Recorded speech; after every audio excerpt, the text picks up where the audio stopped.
नमस्कार. धन्यवाद.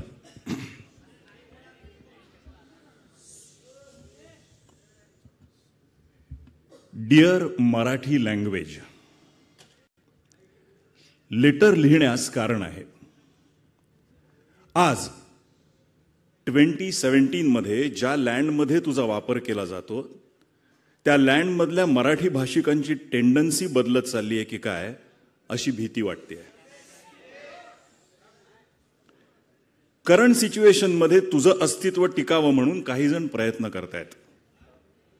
निरनिराळ्या क्षेत्रातले तरुण, मध्यमवयीन आणि ज्येष्ठ आपापल्या परीने तू कशी टिकावीस यासाठी डेस्परेट एफर्ट्स घेताना दिसतायत.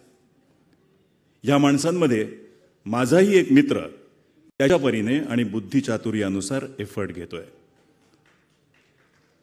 तो कसा आहे, त्याची वैशिष्ट्ये काय आहेत हे तुला कळावं हे सदरहू लेटर लिहिण्यामागचं रिझन. त्याची आणि माझी फ्रेंडशिप 1993 पासूनची. खरं तर त्याचा चुलत भाऊ आणि मी शाळू सोबती, पण समहाऊ कामं, आवडीनिवडी, राहण्याचा एरिया यामुळे आम्ही फ्रिक्वेंटली भेटत राहिलो आणि आमची फ्रेंडशिप घट्ट होत गेली. मुळात तो चित्रकार, पण आजोबांकडून मिळालेला सामाजिक वारसा आणि नंतर काकांसोबत पाहिलेलं पॉलिटिकल करिअर यामुळे हाही राजकारणात आला. काकांचा हा भयंकर लाडका. लहानपणापासून त्यांचं बोट धरून ह्याने अनेक सभा पाहिल्या, नेत्यांना भेटला. आपोआप काही संस्कार होत गेले.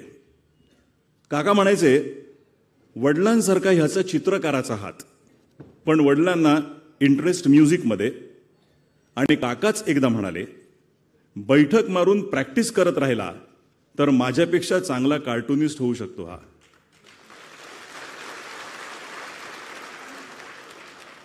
पण ह्याला राजकारणात इंटरेस्ट, आणि ते म्हणत ते नेहमी खरं व्हायचं. हा राजकारणी नेता झाला, फर्स्ट युवा नेता, मग नेता वगैरे. बोलण्यात ह्याला कोणी डिफीट नाही करू शकत. राजकीय आखाडा असो किंवा मित्रांचा अड्डा, हा म्हणजे नंबर 1.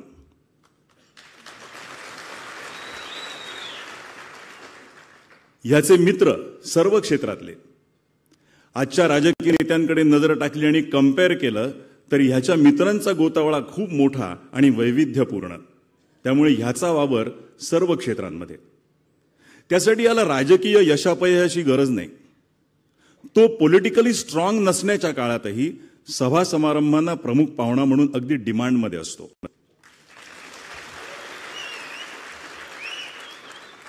बाकीच्या नेत्यांच्या वाट्याला असं सुख येतच असं नाही.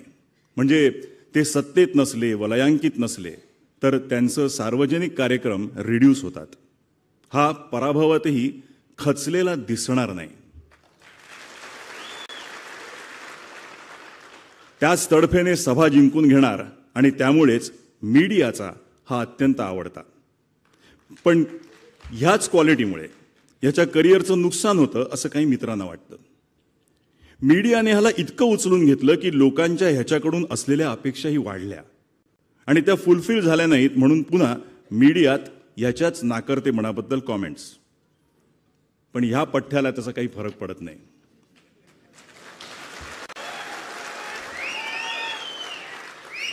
याची काळजी इतरांना, त्याला स्वतःला नाही, किंवा हा तसं दाखवत तरी नाही. स्वतःच्या कर्तृत्वावर याचा विश्वास असल्यामुळे हा मीडियाला सहसा दोष देताना आढळतही नाही. मीडिया किंवा कल्चरल फील्डमधल्या एकाच प्रवृत्तीबद्दल ह्याला मनापासून वाईट वाटतं. ती म्हणजे आपल्या मातृभाषेबद्दल चाड नसणं. अशा लोकांवर हा चिडतो. कधी कधी आमच्यासारख्या मित्रांना बोलूनही दाखवतो. बघा ते दाक्षिणात्य. भाषेचा प्रश्न आला की सिनेमा क्षेत्र कसं एक होतं तिथे आणि रस्त्यावर उतरतं. आपल्याकडे असं होत नाही ही याची खंत. तुझा म्हणजे मराठीचा वृथा दुराभिमान बाळगणारा हा नाही. इतर भाषिकांमध्ये जे जे उत्तम दर्जाचे आहे ते इतरांना कौतुकाने दाखवण्यामध्ये हा नेहमीच पुढे असतो. कधी घरच्यांसाठी, मित्रांसाठी अशा कलाकृतींचे प्रायव्हेट शो लावतो. त्यांना मिळालेल्या यशाचे आकडे कधी कधी फुगवूनही असे सांगतो की जणू ती कलाकृती ह्यानेच साकार केली आहे. संगीत आणि सिनेमा याबद्दलचं ह्याचं नॉलेज उदंड. एखाद्या गाण्याची चाल कुठल्या दुसऱ्या गाण्याशी मिळती जुळती आहे हे आवर्जून विथ एक्झाम्पल हा स्पष्ट करणार. याचे वडील सुरांचे बादशाह, त्यामुळे हा सुद्धा स्वरांचा किंग. सिनेमातलं जेवढं ह्याला कळतं तेवढं सध्याच्या किती कलावंतांना दिग्दर्शकांना कळतं हा संशोधनाचा विषय ठरू शकतो. हॉलिवूडचे पिक्चर्स, त्यांना मिळालेले अवॉर्ड्स, त्यांचे बॉक्स ऑफिस फिगर्स, याला तोंडपाठ. हे झालं याच्या हॉबीजबद्दल. ह्याचं जे कार्यक्षेत्र आहे तिथे ह्याला प्रत्येक गोष्टीची संपूर्ण माहिती असते. विशेषतः महाराष्ट्राच्या राजकारणात कोण किती पाण्यात आहे, लोकांच्या पैशांवर डोळे ठेवून कसं राजकारण खेळलं जात आहे हे ह्याला पूर्णपणे माहीत असतं. त्याचप्रमाणे लोकांच्या भाषेत बोलून प्रश्नांना रस्त्यावर आणायला हा घाबरत नाही. याच्या कार्यक्षेत्रातही याचं वेगळेपण उठून दिसतं ते एस्थेटिक सेन्समुळे. नाशिकसारख्या शहराचा कायापालट करताना उभारलेलं बोटॅनिकल गार्डन असो किंवा निवडणुकीत सादर केलेला महाराष्ट्राचा विकास आराखडा, इतर पक्षांना दिसणारे फक्त बजेटचे आकडे ह्याला आकर्षित करत नाहीत. लोकांची लाईफस्टाईल ही जास्त लॅविश कशी होईल हे पाहताना ह्याच्यातला आर्टिस्ट जिवंत असतो, तो सौंदर्य दृष्टीमुळे.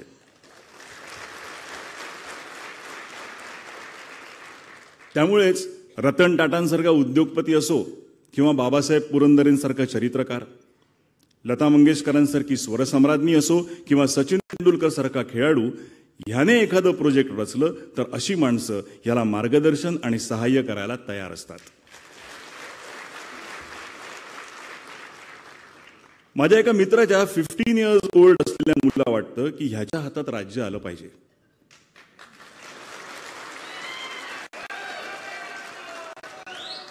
आणि त्याच मुलीचे 80 इयर्स एजेड आजोबा प्रचंड होप्स ठेवून असतात ह्याच्याकडूनच. अशा प्रकारचा फेनॉमिनल रिस्पॉन्स सगळ्यांच्या वाट्याला येतोच असं नाही, पण ह्याचे खरे मित्र मात्र सतत टेन्शनमध्ये असतात. याचं जे उपजत टॅलेंट आहे त्याला जस्टिफाय करणारी, हार्डवर्क करणारी टीम हा कशी तयार करणार ह्या विवंचनेत जो असतो तो ह्याच्या खऱ्या मित्रांपैकी एक असं मला वाटतं. आणि हो, अशा या जेन्युइन मित्रांसाठी हा वाटेल ते करायला मागे पुढे पाहत नाही.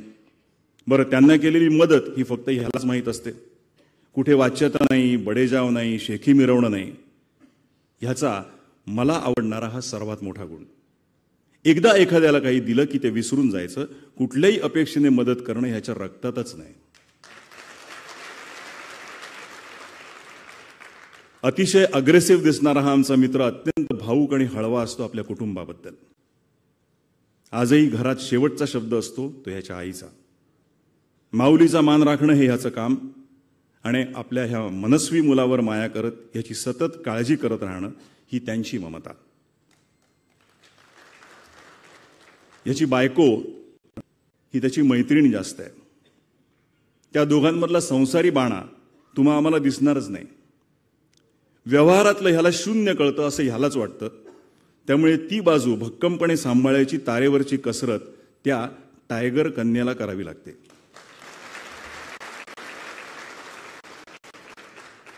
याची मुलं ही सो कॉल्ड नेत्याची मुलं वाटतच नाहीत. जमिनीवर पाय ठेवून वावरणारी ही नेक्स्ट जनरेशन ह्या घरात आहे.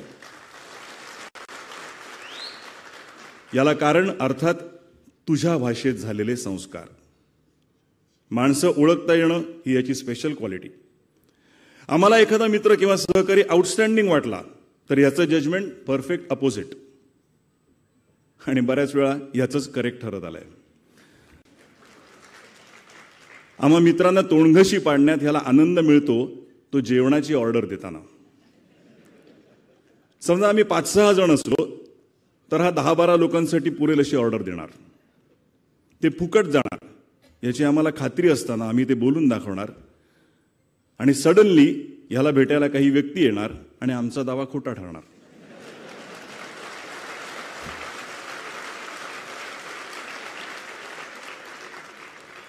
अशा वेळी ह्याच्या चेहऱ्यावर जे विजयी हास्य येतं ना ते याचा उमेदवार निवडून येतो ना तेव्हासारखं असतं.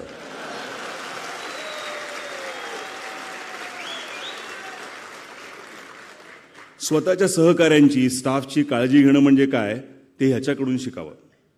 दौऱ्यावर असो किंवा घरी स्टाफ आणि सिक्युरिटीकडे ह्याचं अटेन्शन असणारच.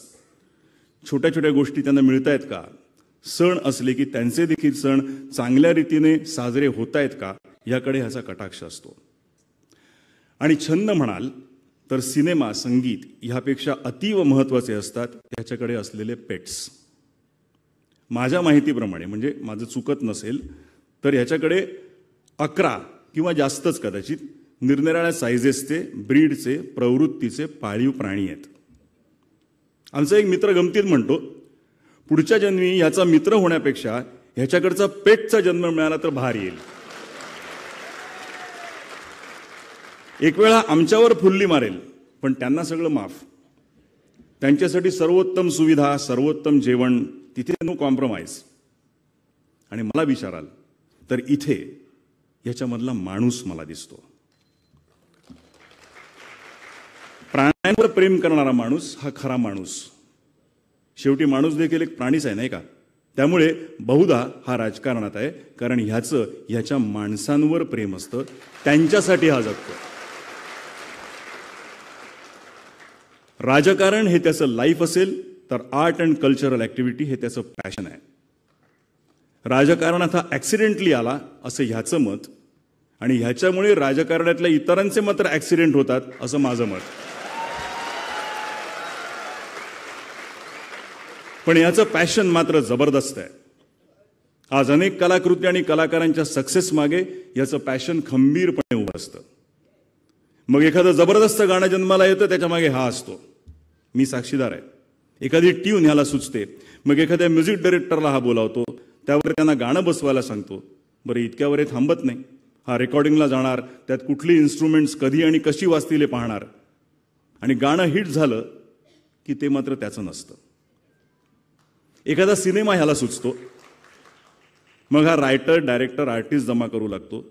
सगळं कसं परफेक्टली मार्गीला गेले पाहतो, आणि नंतर मराठीतली एक लय भारी फिल्म जन्माला येते.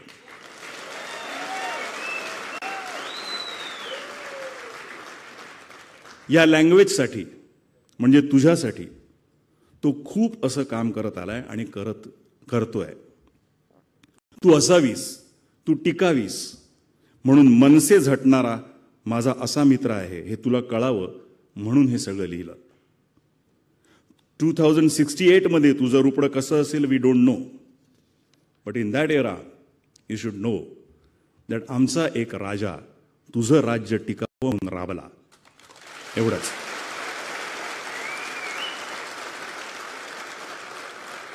युएस म्हणजे तुझा अजित भुरे. धन्यवाद. थँक्यू.